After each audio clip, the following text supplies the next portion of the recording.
Anteriormente establecimos los principios básicos para nombrar compuestos orgánicos, señalando como reglas principales para la nomenclatura IUPAC, identificar la cadena carbonada más larga,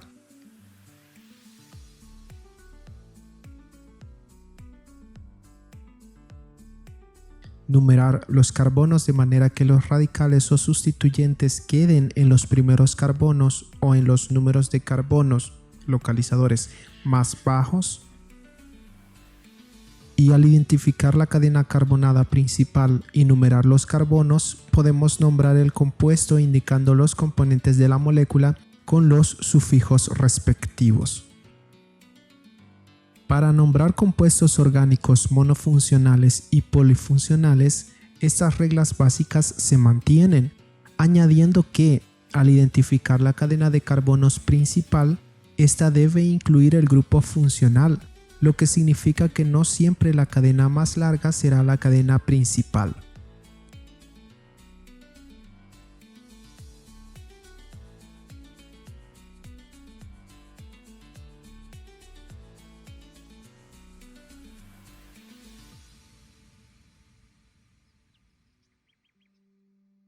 Incluso si el grupo funcional se repite, la cadena principal debe tener el mayor número de ocurrencias de ese grupo.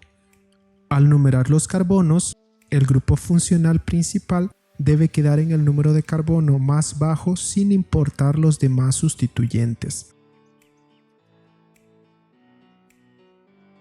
Una regla adicional sería, en caso de que el compuesto posea más de un grupo funcional, se debe identificar el grupo con mayor prioridad para seleccionar la cadena carbonada y numerarla.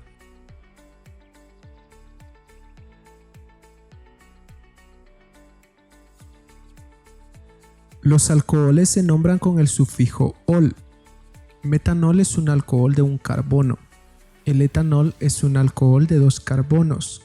Del propanol en adelante se debe indicar el número de carbono en el que se encuentra el grupo funcional, como propan 1-ol, propan 2-ol, pentan 3-ol, octan 2-ol. En alcoholes sencillos se acepta una nomenclatura radicofuncional señalando la cadena carbonada como si fuera un radical. Así tendríamos al alcohol metílico, etílico, propílico, pentílico, octílico, etc. Hay también algunos elementos especiales de nomenclatura, como sec-butanol para señalar un alcohol secundario, ter-butanol para un alcohol terciario o isopropanol para indicar la estructura del alcohol. Cuando la molécula presenta más de un grupo hidroxilo, lo indicamos con el prefijo di, tri, tetra, etc. Esta molécula, por ejemplo, es un 2,4 hexanodiol. Cuando hay otro sustituyente o grupo funcional, debemos identificar al grupo más importante. Esto lo podemos hacer a través de esta tabla. En esta molécula, por ejemplo, encontramos un doble enlace y un grupo hidroxilo. La cadena principal es de 4 carbonos. Conocemos que el grupo hidroxilo es el principal por encima del doble enlace. Numeramos como carbono 1 este, que contiene el hidroxilo, y nombramos el doble enlace en el carbono 3, 3-butén, y el grupo hidroxilo en el carbono 1, 1-ol. Esta estructura es un poco más compleja, pero nos ayuda a comprender un poco más sobre cómo identificar cadenas principales. Notamos que esta cadena cuenta con 6 carbonos, mientras que esta cuenta con 5. Hemos señalado que la cadena principal es la más larga, pero cuando hay un grupo funcional principal y este se repite, la cadena principal debe tener el mayor número de ocurrencias de este grupo funcional. Así, observamos 2 grupos hidroxilo en esta cadena que tienen prioridad sobre el halógeno, por lo que seleccionaremos esta cadena como la principal. Procedemos a numerar identificando el carbono 1 acá, porque es donde los grupos OH quedan en localizadores más bajos posibles. Identificamos la molécula como pentano 1,4-diol. Hay que señalar el sustituyente. En el carbono 3, que es un radical de 3 carbonos halogenado, debemos llamarlo 3-cloropropil. ¿Por qué lo llamamos 3-cloropropil y no 1-cloropropil? Si hemos establecido que los radicales o sustituyentes van en localizadores más bajos. Bien, esto es así para las cadenas principales. Para los sustituyentes o radicales alquilo, iniciamos contando por el carbono que está unido a la cadena principal.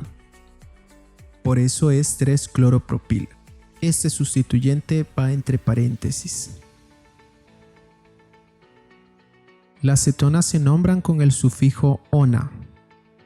Propanona es la cetona de 3 carbonos. Es la cetona de menor tamaño, pues el grupo carbonilo debe estar en un carbono secundario, lo que sería imposible en una estructura de 1 o 2 carbonos. Esta molécula es conocida también como acetona. La butanona es la cetona de 2 carbonos. Hexanona es de 6. Cuando son monofuncionales, a partir de la pentanona se debe indicar la posición del grupo carbonilo. Así esta molécula es hexa-2-ona y esta hexa-3-ona. No podemos identificar una estructura como hexa-4-ona porque recordamos, los grupos funcionales deben tener los localizadores más bajos, por lo que esta estructura correspondería a la hexa-3-ona. La nomenclatura radicofuncional toma en cuenta los grupos o cadenas carbonadas que estén enlazadas al carbonilo. Así, la propanona tiene un radical metil acá, un radical metil acá, entonces sería dimetilcetona. La butanona sería etil-metilcetona. La hexa-3-ona sería etil-propilcetona, ordenando los radicales alfabéticamente. En esta estructura observamos la presencia de un grupo hidroxilo y un carbonilo. El grupo principal es el carbonilo. Numeraremos por tanto partiendo desde acá. El grupo hidroxilo lo identificamos como sustituyente 1-hidroxi-buta-2-ona. Si tuviéramos esta otra estructura, la nombraríamos como 4-hidroxi-buta-2-ona. Los aldehídos se nombran con el sufijo al. El aldehído de un carbono es metanal, el de 2 carbonos etanal, el de 3 propanal, el de 5 carbonos pentanal, etc. Es muy utilizada también la nomenclatura común. El metanal es mejor conocido como formaldehído, el etanal como acetaldehído o aldehído acético, entre otros. Cuando son monofuncionales, no se vuelve necesario indicar la posición del grupo carbonilo en los aldehídos, porque para ser un aldehído el grupo debe estar en un carbono primario, será siempre en el carbono 1. Si hay más de un grupo carbonilo en posición de aldehído, tampoco se hace necesario identificar los localizadores. Por ejemplo, el butanodial indica que hay 2 grupos funcionales carbonilo. Están en los extremos de la cadena. Si el grupo carbonilo está en posición de cetona, sí debe identificarse, como en esta estructura que sería 3-oxobutanal. Otros grupos funcionales deben indicarse con sus respectivos localizadores, como esta estructura. El carbono 1 es del carbonilo, el doble enlace lo ubicamos en el carbono 2.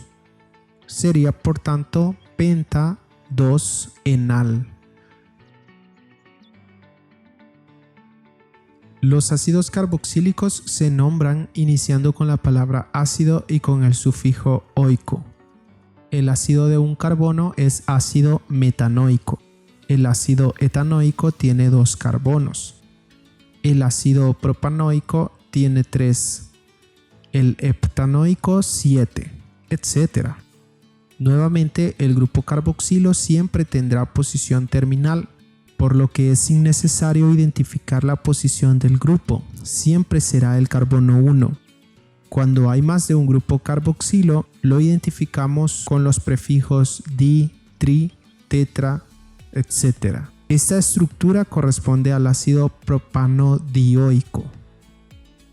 Cuando hay otros grupos funcionales, deben señalarse con su respectivo localizador, tomando en cuenta que el grupo carboxilo es prioritario por sobre otros grupos funcionales. En esta estructura identificamos una cadena principal de 5 carbonos. El grupo carboxilo está en el carbono 1, por lo que identificamos los sustituyentes por importancia. En el carbono 4 un hidroxilo, 4-hidroxi. En el carbono 3 un radical metil, 3-metil, ácido 4-hidroxi, 3-metil pentanoico. En esta estructura encontramos un doble enlace, la cadena principal de 6 carbonos, el carboxilo en el carbono 1, el doble enlace en el carbono 4. Se llamaría ácido hexa 4-enoico. En esta estructura encontramos una cadena principal de 5 carbonos. El carbono 1 puede ser cualquiera de los extremos porque los sustituyentes siempre se ubicarían en el carbono 3. El grupo carboxilo lo nombramos como 3-carboxi, el hidroxilo como 3-hidroxi, la cadena de 5 carbonos y 2 carboxilos sería pentanodioico. Ácido 3-carboxi, 3-hidroxipentanodioico. Es importante señalar que en las estructuras complejas como estas, al presentar una gran cantidad de grupos funcionales, resulta también complejo identificarlas por su nombre IUPAC. Prevalecen los nombres comunes. En este ejemplo, el compuesto recibe el nombre de ácido cítrico.